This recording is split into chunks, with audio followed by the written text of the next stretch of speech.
Ako pinanganak noon pa. Opo. Kaya sinasabi ko sa inyo kanina, panahon pa ng Ferdinand Marcos. Opo. Sa Sitio Kalangitan, sa Gayaman, Kapas Tarlac, si Tatay Nelson ang itinuturing tagapangasiwa sa kanilang komunidad. Ang mga katutubo, gaya ng Aita, ay protektado ng Republic Act No. 8371 o ang Indigenous Peoples' Rights Act. Sa batas eh. Sa batas tayong pinaninindigan. Opo. Diba? Katulad na yung sinabi mo, may itrolo na batas. Tama yun. Kahit sa amin, pinagdidiinan ng mga NCIP. Maraming mga pribado at tayuhang kumpanya ang sinasamantala ang malaking porsyento ng illiteracy sa mga katutubo. May mga pagkakataon pangaraw na ang ilang kumpanya ay may dalang dokumentong pinapapirma sa kanila. Pero, dahil nga sa kasalatan ng edukasyon, matapos ang ilang taon, malalaman na lang ng mga katutubo na hindi na nila pagmamay-ari ang ancestral lands na kanilang pinagtatamnan. Ang kinakapiran nila, military reservation raw. Military reservation. Oo, kaya wala ka rin pupuntahan kung di mo na kayo pababayad.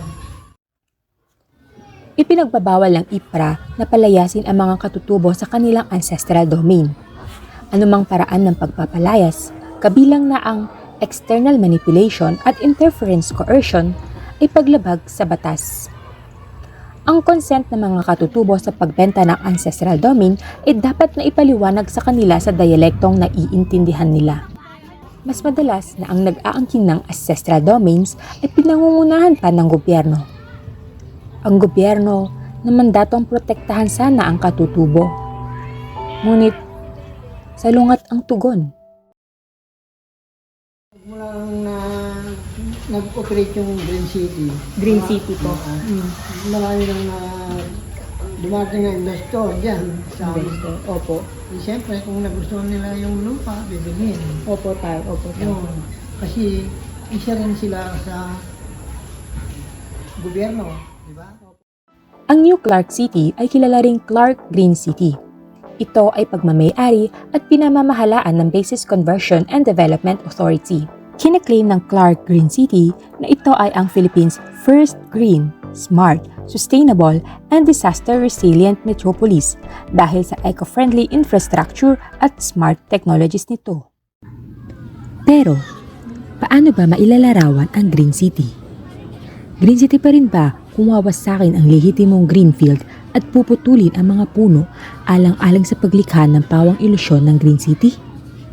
Green City pa rin bang maituturi kung itinataboy na parang baboy ang mga katutubo sa kanilang ancestral land? Pag-aari mo na, ikaw kung babawalan, kahit dati lupa mo, no, hindi ka na pwedeng pumasok. Green City pa rin ba kung ito ay naging eksklusibo sa taong masalapi, samantalang inaapit isinasantabi ang katutubo? Siyempre, marakas sila sa gobyerno, yung Green City. Green City. Dahil malayaman sila. Hindi na tawala. Kung taga-bundok. Ay kung hindi mo naman ipapabayad, lalo kang malulugit. Opo. Ipapabayad mo na. Kaya napaganda kong konti yung bahay ko. Pinabayad ko yung lupa ko talaga natamaan ng gold. Pinagtayuan na ng gold. Dahil kasi yung lupa namin, konti na lang. Siyempre, marami pa kaming magkakamag-anak. Kaya naisipan namin, ipinasok namin sa CADTI.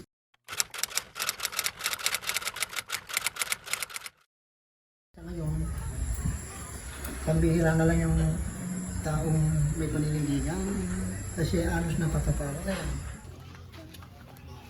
Kalinlangan na lang siguro sa publiko ang katawagang Sitio Kalangitan dahil mainit pa sa impyerno ang sikretong trato ng administrasyon sa katutubong Aita.